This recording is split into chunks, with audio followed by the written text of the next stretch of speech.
नमस्कार साथियों, जय श्री गणेश। आज मैं आपको सुनाने जा रही हूँ गणेश जन्म कथा, एक ऐसी दिव्य कथा जो माता पार्वती के प्रेम, महादेव की करुणा और बाल गणेश की मासूमियता से भरी हुई है।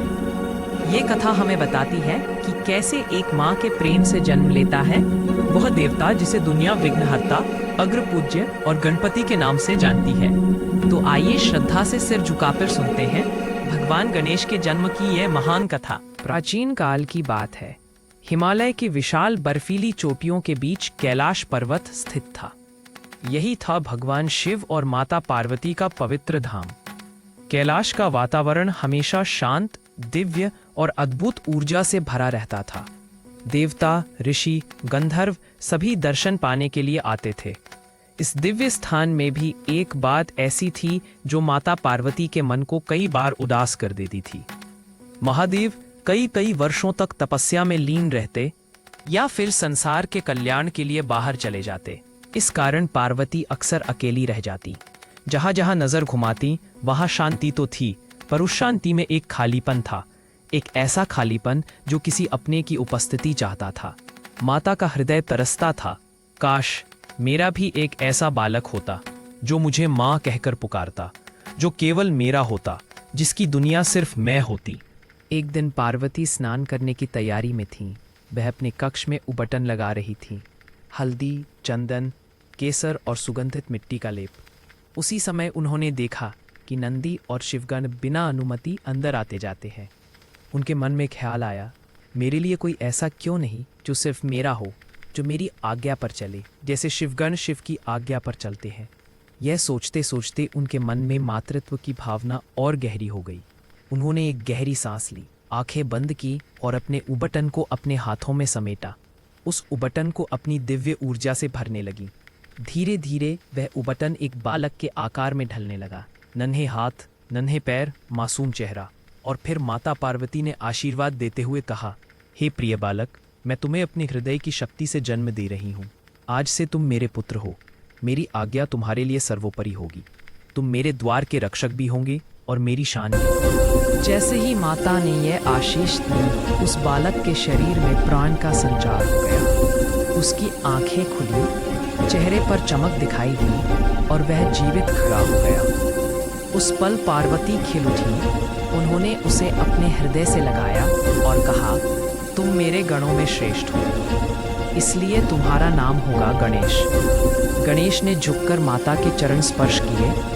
माँ, आपकी आज्ञा मेरे लिए जीवन है। कुछ समय बाद माता स्नान करने जाने लगी। उन्होंने गणेश को दरवाजे पर खड़ा किया और कहा, मैं जब तक स्नान करूं कोई भी अंदर ना आए, चाहे कोई कितना भी बड़ा क्यों ना हो।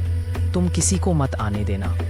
गणेश ने सिर झुका दिया, जैसी आपकी इच्छा। उसी समय कैलाश पर महादेव लौट आए। वे समाधि से बाहर आए थे और माता पार्वती से मिलना चाहते थे। दरवाजे पर उन्हें एक तेजस्वी बालक दिखाई दिया। उन्होंने स्नेह से पूछा, बालक, मुझे अंदर जाना है। पार्वती कहाँ है? गणेश ने शांत स्वर में कहा, आपको भीतर जाने की अनुमति नहीं है। जब तक मेरी माता बाहर ना आए मैं किसी को भी प्रवेश नहीं दूंगा। शिव आश्चर्यचकित रह गए। आखिर ये बालक है कौन? उन्होंने फिर कहा, मैं शिव हूँ, यह मेरा अपना घर है, मुझे अनुमति की आवश्यकता नहीं। गणेश दृढ़ स्वर में बोले, आप जो भी हों, मैं माता की आज्ञा नहीं तोड़ूंगा, वह मेरा कर्तव्य है। शिवगण यह सुनकर क्रोधित हो उठे। नंदी बोला, ये बालक कौन होता है भगवान शिव को रोकने वाला? आखिरकार शिव ने अपना त्रिशूल उठाया। गणेश ने अंतिम बार कहा, मैं पीछे नहीं हट सकता, मैं अपने कर्तव्य से नहीं भागूंगा। एक पल में शिव के त्रिशूल से प्रहार हुआ और गणेश का सिर धड़ से अलग हो गया। धरती पर सन्नाटा छा गया। देवता मौन खड़े थे। पार्वती बाहर आई। उन्होंने अपने पुत्र को निर्जीव देखा। उनकी चीख ने आकाश को हिला दिया। उनकी आंखों से अग्नि बरसने लगी। वह क्रोधित होकर बोली, हे देवताओं, तुमने मेरे पुत्र की हत्या की है, अब इसका दंड पूरा संसार भुगतेगा। उनके क्रोध से धरती डोलने लगी, पहाड़ कांपने लगे, समुद्र उथल पुथल होने लगा, देवता भयभीत होने लगे। शिव ने तुरंत पार्वती को शांत करने का प्रयास किया। देवी, मुझे पता नहीं था कि वह तुम्हारा पुत्र है। मैं तुम्हें वचन देता हूँ, मैं अभी उसे पुनर्जीवित करूंगा। तुम्हारा पुत्र फिर से जीवित होगा और देवताओं में अग्रणी होगा। पार्वती का क्रोध थोड़ा शांत हुआ, पर उन्होंने कहा, ऐसा सिर दो जो उसे विशेष बनाकर रखे, और उसे ऐसा स्थान दो जो किसी और देवता को प्राप्त न हो। शिव ने अपने गणों को आदेश दिया, पहले जीवित प्राणी का सिर लाकर दो जो माँ की ओर मुख किए हो। गणों ने जंगल में खोज शुरू की। सबसे पहले उन्हें एक हाथी का बच्चा मिला, अपनी माँ के पास, उसी दिशा में मुख किए हुए। उन्होंने वह सिर लाकर शिव को दिया। शिव ने बालक के धड़ पर वह सिर लगाया और अपने त्रिशूल के स्पर्श से प्राण फूंक दिए। गणेश पुनः जीवित हुए, अब नए स्वरूप में गजानन, गणपति, विघ्नहर्ता। पार्वती ने उन्हें गले से लगा लिया। देवताओं ने उन्हें प्रणाम किया।